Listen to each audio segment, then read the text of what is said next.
You know, that Kansas-Duke game delayed the start of the Stormy Daniels interview, but millions still turned in. That's where we're going to start right now. No direct reaction yet from President Trump, but the interview is raising serious political and legal issues. Well, especially that explosive new allegation that Daniels was threatened to keep quiet.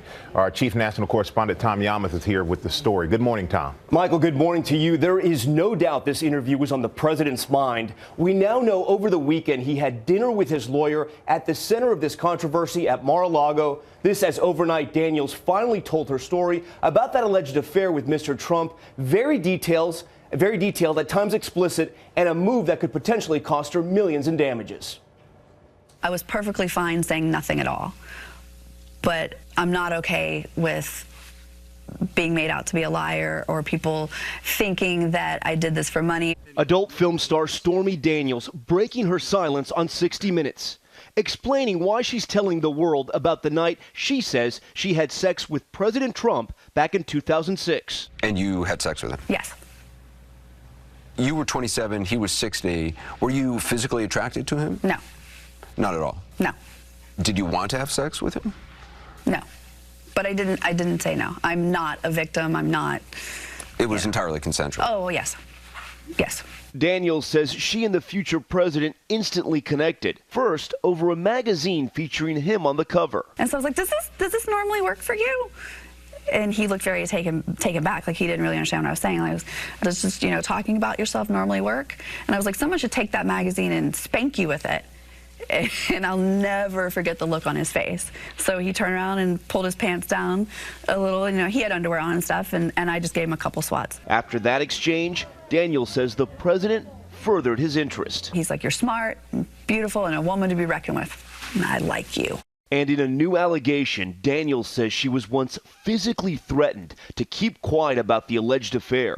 She says it happened in 2011, just after she had sold her story to In Touch magazine's sister publication, which ended up not publishing the account.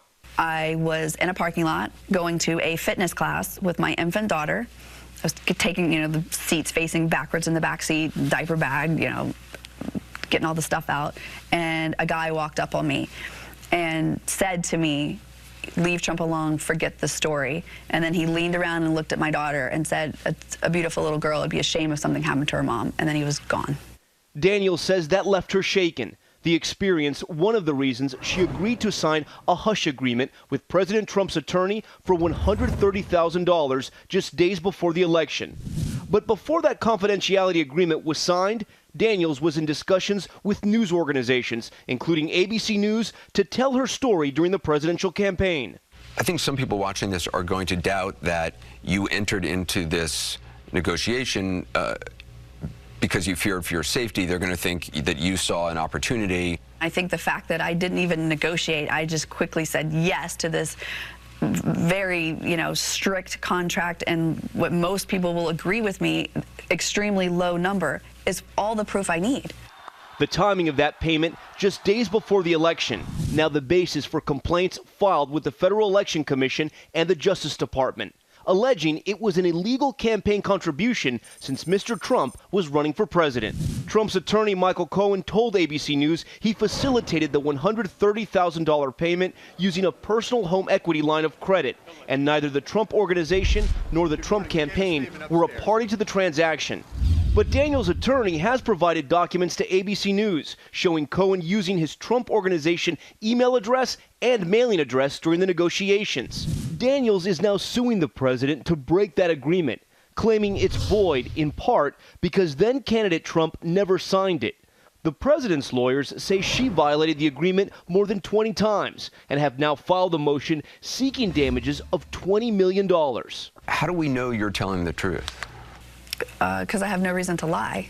I'm opening myself up for, possible danger and definitely a whole lot of shit.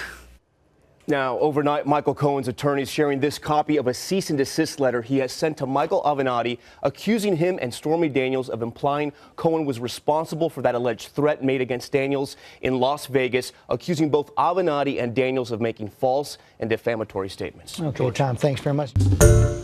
Hi, everyone. George Stephanopoulos here. Thanks for checking out the ABC News YouTube channel. If you'd like to get more videos, show highlights, and watch live event coverage, click on the right over here to subscribe to our channel. And don't forget to download the ABC News app for breaking news alerts. Thanks for watching.